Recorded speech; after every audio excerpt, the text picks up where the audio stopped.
बिस्मिल्लाहिर्रहमानिर्रहीम। अस्सलातु वस्सलामु अलैका या सय्यदी या रसूलल्लाह व अला आलिका व सहाबिका या सय्यदी या नबी अल्लाह। अस्सलाम वालेकुम जी, मेरा नाम सिकंदर है और आप देख रहे हैं मेरा यूट्यूब चैनल क्वालिटी ट्रेडर्स।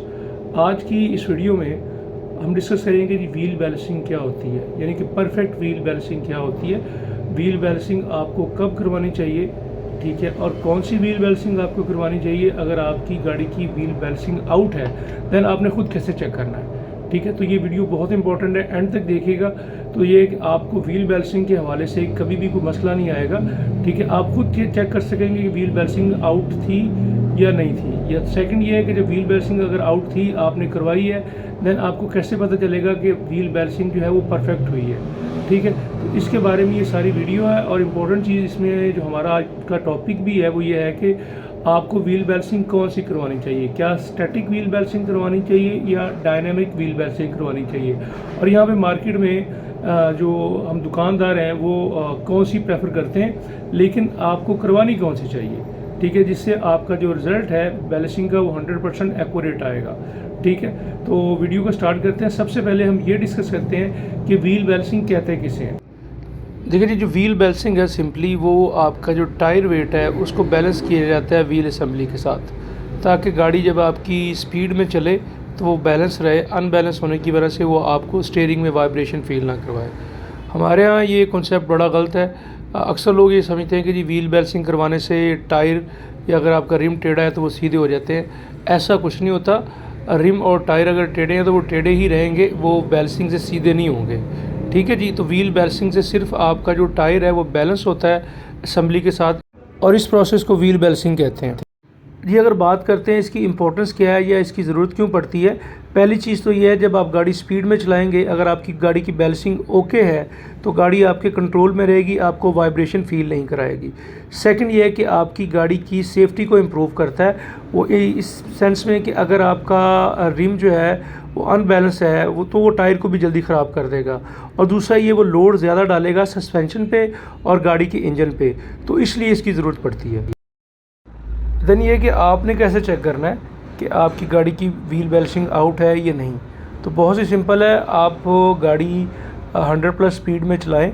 अगर आपको स्टीयरिंग में वाइब्रेशन फील होती है, ठीक है, 100+ स्पीड में, तो देन इसका मतलब है आपकी गाड़ी की व्हील बैलेंसिंग आउट है। दूसरा ये है कि अगर गाड़ी स्लो स्पीड में आपको वाइब्रेशन फील करवाती है तो उसका मतलब ये है कि आपका कोई एक रिम या टायर या एक से ज़्यादा रिम या टायर टेढ़े हैं, तो वो आप बैलेंसिंग में आइडेंटिफाई करवा के उनको रिप्लेस कर सकते हैं, या अगर आप रिप्लेस नहीं करना चाहते तो एटलीस्ट उनको पिछली साइड पे यूज़ कर सकते हैं, ठीक है। इसके अलावा वाइब्रेशन गाड़ी में 4 तरह की होती है, उसकी मैंने एक अलग से वीडियो बनाई हुई है, उसका लिंक मैं नीचे दे दूँगा डिस्क्रिप्शन में, आप चेक कर सकते हैं। व्हील बैलेंसिंग का प्रोसेस बड़ा सिंपल होता है। चारों टायरों को 1 बाय 1 उतार के व्हील बैलेंसिंग मशीन पे फिट करेंगे और मशीन को रन करेंगे। जितना वेट जिस व्हील का कम होगा और जहाँ पे मशीन पॉइंट आउट करेगी वहाँ पे उतना वेट लगा देंगे और टायर आपका बैलेंस हो जाएगा। और हमेशा जो कम वेट जिन व्हीलों पे लगेगा या टायर्स पे वेट लगेगा वो आपके व्हील आगे लगेगा, और जिन पे वेट ज़्यादा लगेगा वो टायर और रिम आपके पीछे लगेंगे। अच्छा जी, अब बात कर लेते हैं जो सबसे इम्पॉर्टेंट चीज़ है कि ऑल ओवर दी वर्ल्ड 2 तरह की व्हील बैलेंसिंग की जाती है, एक स्टैटिक और दूसरी डायनामिक।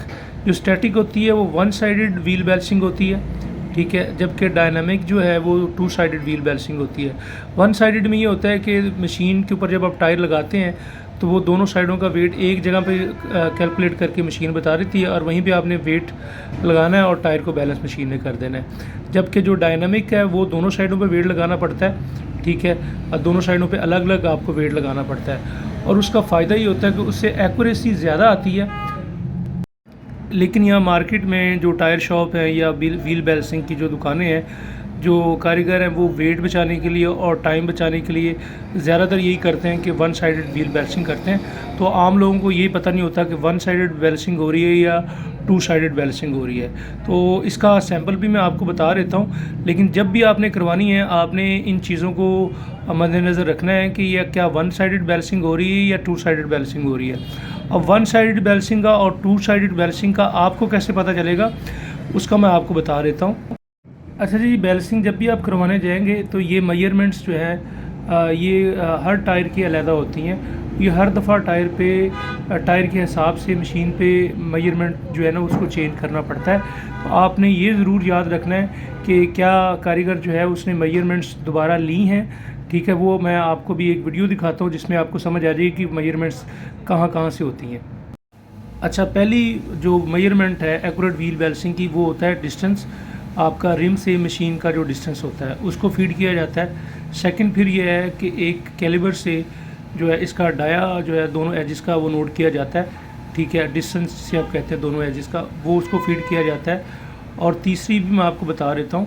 तीसरा जो होता है वो होता है बेसिकली इसका टायर जो है वो 12 का है, 13 का है, 14 का है। ये 13 का टायर था तो इसमें मैंने 13 फीड करना है। तो ये रीडिंग अपडेट करना ज़रूरी होती हैं। अगर बैलेंसिंग करने वाला ये रीडिंग जो है इसमें हर दफ़ा चेंज नहीं करेगा तो एक्यूरेट रिज़ल्ट नहीं आएगा। ठीक है जी। अच्छा जी, एज अ सैम्पल हमने एक रिम जो है वो मशीन पे फिट किया है। ठीक है, अब इसकी हम बैलेंसिंग करेंगे। डायनामिक बैलेंसिंग दोनों साइडों से होगी। अब ये जो आपको साइड नज़र आ रही है इसको हम आउटर साइड कहेंगे। ठीक है, अब आउटर साइड पे जो आप वेट लगाएंगे वो स्टिकर वेट लगाएंगे ताकि, और स्टिकर वेट भी जो लगाएंगे वो थोड़ा सा साइड पे करके लगाएंगे ताकि बाहर से नज़र ना आए। स्टिकर वेट लगा के जितना मशीन ने मांगा है, ठीक है, आउटर साइड पे वो हमने मशीन को रन कर दिया है। ठीक है, अब आउटर साइड पे जो आपने वेट लगाना है वो हमेशा स्टिकर वेट लगवाना है। आपने लोहे का या पीतल का वेट जो होता है, सिल्वर का वेट भी होता है, वो हथौड़ी से जो लगता है वो आपने नहीं लगवाना। उससे एक रिम की जो शेप है वो ख़राब हो जाएगी, उसका डिस्प्ले ख़राब हो जाएगा। ठीक है, तो आपने जो आउटर साइड है उसके वहाँ पे आपने स्टिकर वाला वेट लगवाना है। ठीक है, इसको अब स्टिकर वाला वेट लगाया, अब इसको पहले ज़ीरो करेंगे देन फिर दूसरी साइड पे आएंगे। ठीक है जी, तो आपने कभी भी जो है इसको लोहे वाला वेट नहीं लगवाना। अब ये देखें आपके सामने यहाँ पे ये 0 आ गया, जितना मशीन ने वेट मांगा था वो लगा दिया गया है। ठीक है, अब दूसरी साइड पे मशीन 31 वेट मांग रही है। ठीक है, अब दूसरी साइड पे आप लोहे वाला वेट भी लगा सकते हैं हथौड़ी के साथ। ठीक है, इससे भी रिज़ल्ट आपका एक्यूरेट रहेगा। ठीक है, और यहाँ पे स्टिकर वेट भी आप लगा सकते हैं, कोई इशू नहीं है। ठीक है, अगर लोहे वाला लगाते हैं देन भी कोई इशू नहीं है, दोनों वेट आपके चल जाएंगे। ठीक है, अभी ये मशीन को रन किया तो अब मशीन इसका रिज़ल्ट आपको बताएगी। ठीक है, अब ये देखें दोनों साइडों पे 0 हो गया। ठीक है जी। अच्छा जी, इस वीडियो में आपने देखा कि हमने एक अलॉय रिम की व्हील बैलेंसिंग की है और ये हमने डायनामिक व्हील बैलेंसिंग की है दोनों साइडों से। ठीक है, इसी से एक्यूरेसी आती है। लेकिन मार्केट में यहाँ पे ये है कि अपना टाइम और वेट बचाने के लिए दुकानदार जो हैं वो स्टैटिक व्हील बैलेंसिंग करते हैं। तो स्टैटिक व्हील बैलेंसिंग जो होती है उसमें सिर्फ मशीन जो है उसकी पहले तो सेटिंग जो है वो स्टैटिक पे की होती है, जिसकी वजह से सारा वेट कैलकुलेट करके सिर्फ इनर साइड पे बता देती है और वहाँ पे वो वेट सारा एक ही जगह लगा के टायर को बैलेंस कर दिया जाता है। लेकिन उससे एक्यूरेसी नहीं आती। देखिए, जहाँ तक है रेट्स की बात, तो रेट सेम ही होता है। ठीक है, आप डायनामिक करवाएं या स्टैटिक करवाएं, रेट सेम होता है। रेट में कोई मसला नहीं होता। और ये मसला आता है ज़्यादा दुकानदार जहाँ पे टायर शॉप पे आप अगर टायर नए फिट करवाते हैं तो टाइम बचाने के लिए जो है वो स्टैटिक व्हील बैलेंसिंग कर देते हैं। तो ये सेटिंग आपने, और ये पैरामीटर्स जो मैंने आपको बताए हैं, ये आपने ज़रूर देखने हैं कि क्या टेक्नीशियन इसको फॉलो कर रहे हैं या नहीं कर रहे हैं। ठीक है, अगर इन पैरामीटर्स को फॉलो नहीं करेंगे तो मशीन कोई भी हो, चाहे वो कोरियन हो, चाहे वो जापानीज़ हो, चाइनीज़ हो, ठीक है, इवन के पाकिस्तान में भी कुछ मशीनें बन रही हैं। ठीक है, तो जो मर्ज़ी मशीन हो, ठीक है, उसमें ये कि सेटिंग आपकी ये सेम रहेगी, पैरामीटर्स आपके सेम रहेंगे। ठीक है, हाँ, रिज़ल्ट का आ सकता है। जो अच्छी मशीनें होंगी, यानी कि जो व्हील बैलेंसिंग की मशीन जो है जिसका रिज़ल्ट एक्यूरेट होगा, वो आपको इवन के 1 से 2 ग्राम का वेट भी बताएंगी। ठीक है, वरना मशीन से होती हैं वो 4-5 ग्राम का वेट अक्सर नहीं बताती। तो एक्यूरेसी जो है वो हमेशा डायनामिक व्हील बैलेंसिंग में है, 2 साइडेड व्हील बैलेंसिंग में, और आपने 2 साइडेड व्हील बैलेंसिंग को ही प्रेफर करना है। ठीक है जी।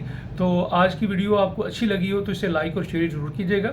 बाकी अगर आपको कोई भी मज़ीद मालूमात व्हील बैलेंसिंग के हवाले से, अलाइनमेंट के हवाले से या कैमरिंग के हवाले से रिक्वायर हो तो आप मुझे मैसेज भी कर सकते हैं या कमेंट्स में पूछ सकते हैं। तो इंशाल्लाह एक अलग वीडियो में मैं आपको बताऊंगा कि एक्यूरेट या परफेक्ट व्हील अलाइनमेंट क्या होती है। ठीक है, और उसमें कैमर जो है उसमें क्या क्या चीज़ें होती हैं। ठीक है, अगर सिंपल कैमर है या उसको प्रेस लगता है तो उसमें क्या क्या फ्रॉड यहाँ पे मार्केट में किए जा रहे हैं। ठीक है, तो नेक्स्ट वीडियो तक के लिए इजाज़त दीजिएगा। अपना बहुत ख्याल रखिएगा। अल्लाह हाफिज़।